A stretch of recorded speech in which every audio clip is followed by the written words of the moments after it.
Of biodiversity. Video में हम जो है हॉट स्पॉट के बारे में बात करेंगे। हॉट स्पॉट क्या होता है, बायोडाइवर्सिटी क्या होता है, और जो हॉट स्पॉट के लिए कौन कौन से क्राइटेरिया होंगे जिसकी वजह से हम किसी क्षेत्र को जो है हॉट स्पॉट कह सकते हैं, और इंडिया में कितने हॉट स्पॉट है उनके बारे में जानेंगे, और इनकी इम्पोर्टेंस क्या होती है हॉट स्पॉट की उसके बारे में जानेंगे। तो सबसे पहले बायोडाइवर्सिटी क्या होता है या जैव विविधता क्या होता है उसको जानते हैं। तो जैव विविधता, तो सबसे पहले आप किसी गार्डन में यदि एक ही टाइप के फ्लावर हो, जैसे कि गुलाब के ही फूल हो, तो वहां पे आप देखेंगे उनकी जो विविधता है वो बहुत कम है। और एक गार्डन में जो है गुलाब के साथ साथ और अन्य प्रकार के चमेली, मोगरा, गेंदा और सदाबहार के फूल या डिफरेंट टाइप के फूल हो गए, तो उनकी जो विविधता है बहुत ज्यादा होती है। इसी तरह से ही जो जीव और पर्यावरण में भी, जीव जंतुओं में और इकोसिस्टम में भी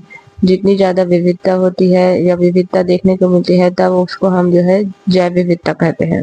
ये जीव जो है उनमें स्पीसीज वैरायटी देखने को मिलेगी, बहुत सारे स्पीसीज एक जगह पे मिलेंगे तो हमको स्पीसीज लेवल पर विविधता होती है, जीन लेवल पर भी विविधता होती है। एक ही जो स्पीसीज होंगे वो जो है दिखने में, रंग रूप में, आकार, ये सब में जो है उनमें विभिन्नता देखने को मिलती है, और इकोसिस्टम में भी विविधता देखने को मिलती है। तो अब हम यहाँ पे हॉट स्पॉट के बारे में बात करेंगे। हॉट हॉट स्पॉट टर्म जो है सबसे पहले नॉर्मन मेयर ने 1988 में दिया था। इन्होंने वर्ल्ड के कुछ ऐसे रीजन को आइडेंटिफाई किया जहाँ पर क्या था कि उसमें जो है एंडेमिज्म और स्पीसीज रिचनेस बहुत ज़्यादा थी। तो एंडेमिज्म मतलब वहाँ पे एक ही टाइप के जो मतलब जो स्पीसीज है वो उसी जगह में पाए जाएंगे, अन्य जगह के नहीं दिखेंगे, और स्पीसीज की बहुत ज़्यादा प्रचुरता देखने को मिली थी। तो उन्होंने जो है, और ऐसे रीजन हैबिटेट डिस्ट्रक्शन भी वहाँ पे बहुत ज़्यादा होता है, तो इस तरह के जो रीजन थे उन्होंने आइडेंटिफाई किया और उसको हॉटस्पॉट नाम दिया।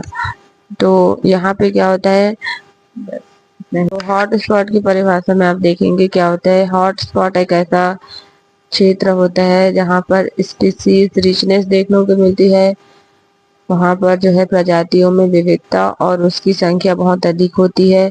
एंडेमिज्म होता है मतलब जो स्पीसीज या प्रजातियां वहाँ पर पाई जाएंगी केवल एक ही क्षेत्र तक ही सीमित रहती है, सभी जगह पर देखने को नहीं मिलती है, केवल पर्टिकुलर जो एरिया होंगी वही देखने को मिलेगी। प्लस बायोडाइवर्सिटी वहाँ पे देखने को मिलती है, उनमें विविधता बहुत अधिक होती है। और इन एरियाज में जो है ह्यूमन एक्टिविटीज और उनको उसका हैबिटेट लॉस और पॉल्यूशन, इस तरह की समस्याओं का सामना करना पड़ता है। तो ये इन सब परिस्थिति वाले जगह को हम हॉट स्पॉट कहते हैं।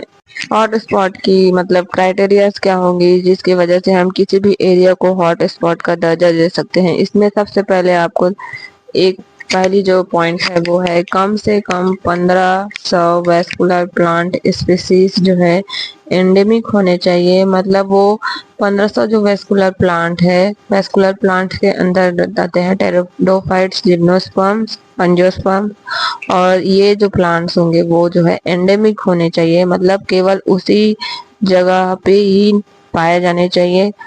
और दूसरा है एंडेमिज्म होना जरूरी है, यहाँ पे जो भी स्पीसीज देखने को मिलेगी वो जो है केवल उसी पर्टिकुलर एरिया में ही होनी चाहिए, तभी हम जो है इसको हॉट स्पॉट बोल सकते हैं, और स्पीसीज रिचनेस होनी ही चाहिए। और उनका जो 70% नेचुरल वेजिटेशन है उसका लॉस हुआ रहना।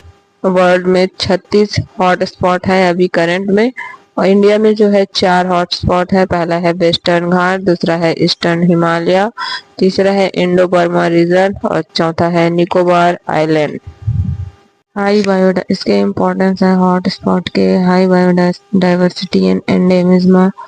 जो हॉट स्पॉट वाले रीजन होता है वहाँ पे स्पीसीज रिचनेस बहुत ज़्यादा होती है, और एंडेमिज्म देखने को मिलता है। केवल यहाँ पे जो स्पीसीज पाई जाएंगी वो केवल इसी पर्टिकुलर एरिया में देखने को मिलेगी, दुनिया के और बाकी हिस्सों में नहीं देखने को मिलती है।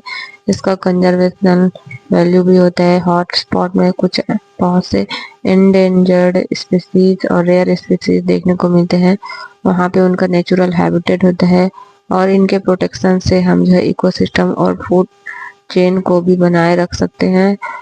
कुछ मेडिसिनल और इकोनॉमिक रिसोर्स का भी ये हॉटस्पॉट रीजन होता है। मेडिसिन जो हॉटस्पॉट्स के जितने भी वहाँ पे प्लांट्स होते हैं वहाँ से बनते हैं, और इकोसिस्टम के लेवल पे जो हॉटस्पॉट होता है वहाँ से ऑक्सीजन प्रोडक्शन, वाटर साइकिल का रेगुलेशन और सॉइल फर्टिलिटी बनी रहती है।